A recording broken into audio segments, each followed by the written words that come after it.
then who knows? So I mean, last season, did anybody expect? Not many people expected Oscar Piastri to be fighting for the title for for a long time. Nobody expected Max Verstappen to come back the way he did, and Lando Norris as well. So you never know. That's why I say those seven drivers can fight for the title, because I think this is going to be a very very unique season in terms of, honestly, the race starts. It can be very complicated. Um, Regulation change everything else. So yeah, Yeah, for sure.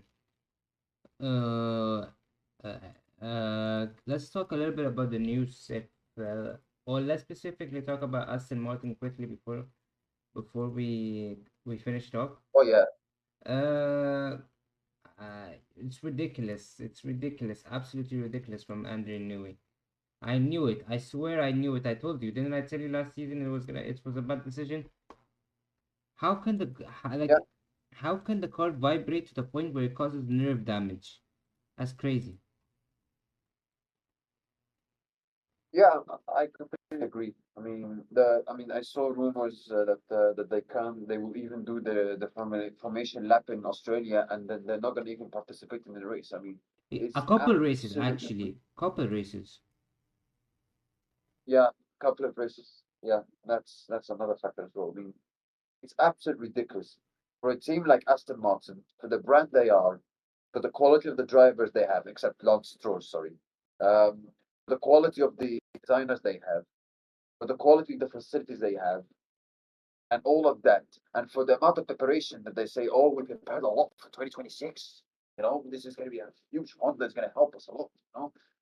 And for all of that, and you are at risk of not even participating in the first 4 or 5 races. You know how embarrassing it is. That's really embarrassing. Like when's the last? I don't know. When's the last time a team?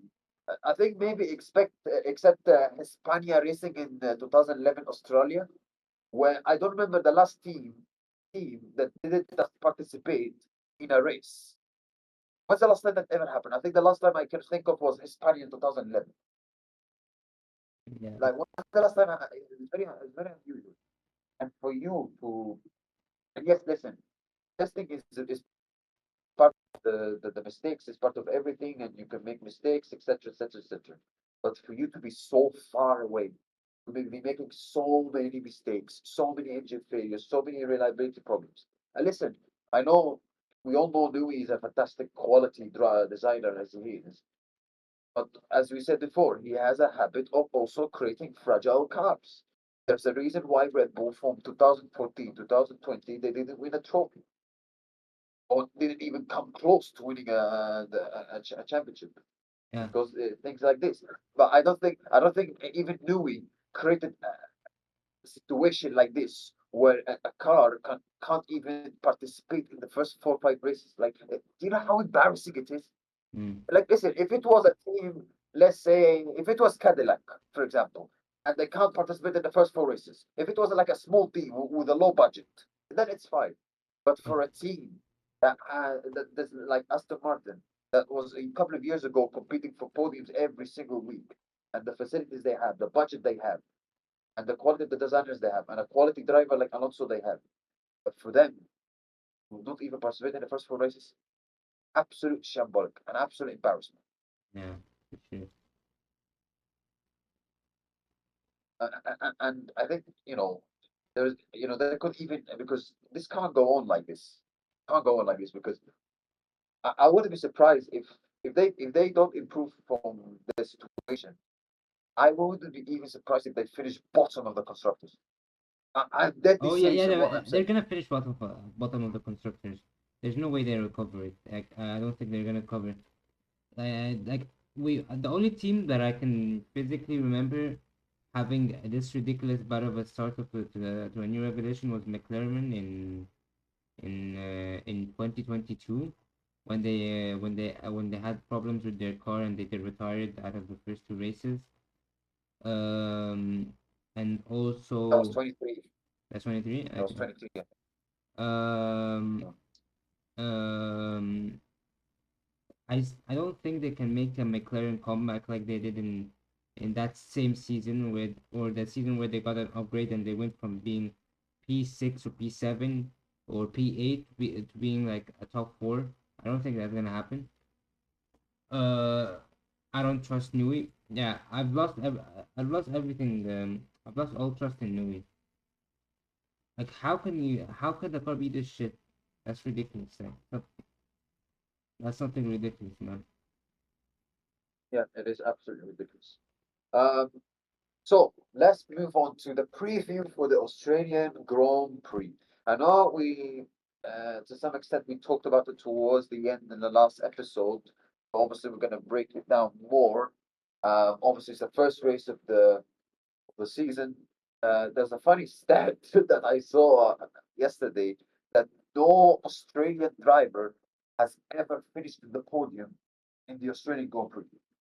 That's crazy, but yeah, But anyway, records are there to be broken, and Oscar can certainly do that weekend. Tell me, Mohammed, what do you think about this weekend? Who do you think has a chance of doing well? Surprising people, winning and flopping. Who do you think? Uh, I think McLaren are gonna surprise people as most people think McLaren are not gonna be good. Who's gonna flop? Aston Martin is gonna flop. We already know that. Uh, who's gonna surprise people? Not even participate. Yeah, who's gonna impress? I think McLaren and maybe a Haas is gonna impress people. Um, it's gonna be a good race. I think the weather forecast is gonna be dry. It's gonna be interesting to see these new cars with the split clipping and the battery issues we've seen. Um, yeah, it's gonna be interesting to see how, and it's gonna be very interesting to see how the cars overtake, how the drivers manage the battery, etc. It's gonna be very interesting. At the start, it's gonna be it should be a funny Grand Prix, as they say, and a chaos, and a lot of chaos. That's what I see. A lot of chaos. Chaos is gonna happen. Absolutely. I mean, there's always chaos anyway in Australia. But at the same time, you talked about the overtaking. I think there was a clip I saw in Bahrain testing where Hajjal tried to overtake Bottas, but he struggled because of some battery issue. Do you think overtaking, obviously, we're going to find out on Sunday, but do you think overtaking might be also another issue in this new regulation? According to some, yeah, I think it's gonna be an issue, especially with the battery, because apparently there was in during testing, Oscar Piastri was using that overtake mode, and he was overtaking. I don't remember which car, but he overtaked and he lost so much time on the second lap after it that it was ridiculous because he wasted most of his battery. So yeah, so I think overtaking is gonna be a much gonna be much harder, and it's gonna be not worth it. I think it's not gonna be worth it. Waste all that battery on overtaking, but we'll see. I guess we'll see on Sunday. Right. Um, so you say McLaren are they're gonna surprise people and they're gonna do well this weekend. What about the other teams? Do you think other teams also might have a chance to win this weekend other than McLaren? Do you think like the likes of obviously Ferrari? Ferrari usually do well in Australia historically, even in the times where they didn't win any championships. Mercedes as well. Obviously, they're one of the big contenders by a lot of people. Maybe Red Bull with Verstappen if he can do something special. So, what about the other teams? I think Haas are gonna surprise people. Ferrari might. I'm gonna say Ferrari or one of them, a Ferrari and Mercedes drivers might win. Not Antonelli though, and not. I don't think Hamilton.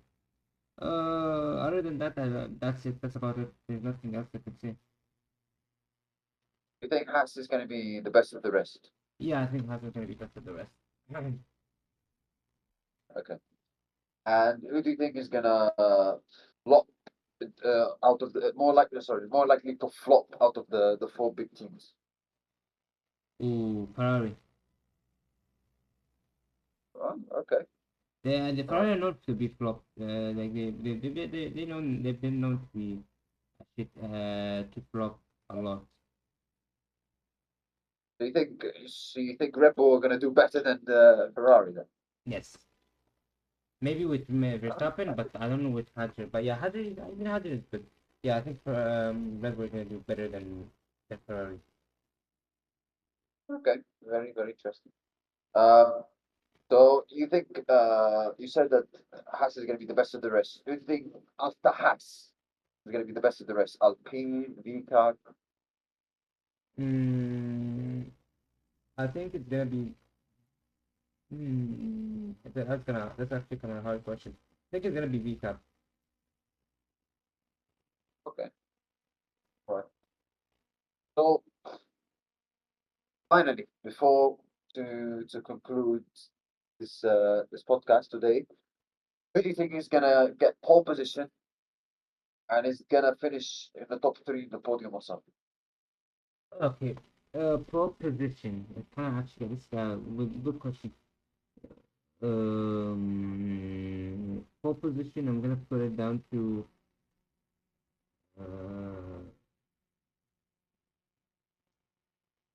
It's gonna be actually a hard question. I'm gonna say pole position is gonna be uh Oscar Piastri, and who's gonna be on the podium? I think it's gonna be Oscar Piastri, um, uh, Oscar Piastri, Lando Norris, and maybe and Russell. Yeah, Oscar Piastri, Lando Norris, and Russell.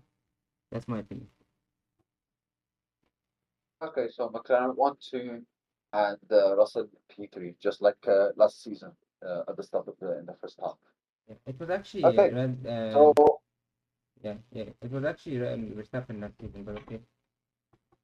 not in the first half. I'm saying in the first half, except obviously a couple of races where Verstappen won. Mostly it was McLaren 1, 2, and Russell was a lot of times finishing in P3. Yeah, So yeah, before obviously Max did the comeback in the second half of the season. yeah. But yeah, the pole position. My prediction I'm going for. I think it's going to be very, very tight. The battle between, I'll say, the big four teams, except Red Bull. I don't think Max and Red Bull will get pole position or wins this weekend. Um, I think uh, I think it's going to be very, very tight between the two McLaren drivers, Russell and Leclerc. Mm-hmm. Um, I think will get pole position. I think it will be. I would say Leclerc. I'll say because he's normally excellent in qualifying. Maybe not so much last season, but he's normally excellent in qualifying. So I'll say pole position Charles Leclerc. Mm-hmm. Top three podium. I'm gonna say it's difficult to say because it's the first race and you don't know what you're gonna get. Obviously, with the race starts and it's very difficult to say. But I think I'm going for Oscar because I know Australian drivers don't have a great record in Australian races. But I think because Oscar, had bad memories last season in Australia, obviously where he was competing for the win with Lando, and then he made mistakes towards the end. I think it's going to make him motivated. He's going to, you know, he wanted to put a great show and a great day for the Australian fans. I think he will win. And second position, I'm going for Charles Leclerc, and third. Uh, Going for Max Verstappen. So that's my top three. So Piastri, Leclerc, and Verstappen. But again, it's difficult to discount also Russell. It's difficult to discount the current world champion Lando. Also difficult to discount Kimi Antonelli or Lewis Hamilton getting the podium. But I'll go for the top three because Leclerc is usually quite good at qualifying. Oscar is home race, and Max will always find a way to be on the podium. So I'll say those top three. I'm not 100% sure in that prediction because it's the first race, the new relation change, and We have to see the restarts and etc. etc. So it's very, very difficult to put a clear, to put a huge guarantee on that prediction. But that's the prediction I'm going for. Okay. Okay. Anything before So, we end it off? no, that's it, guys. Thank you, Mohammed. Thank you, guys. Wish you enjoyed our episode of this podcast, and see you next week where we're gonna review the Australian Grand Prix preview for chat. Okay. Thank you. Bye bye. Bye.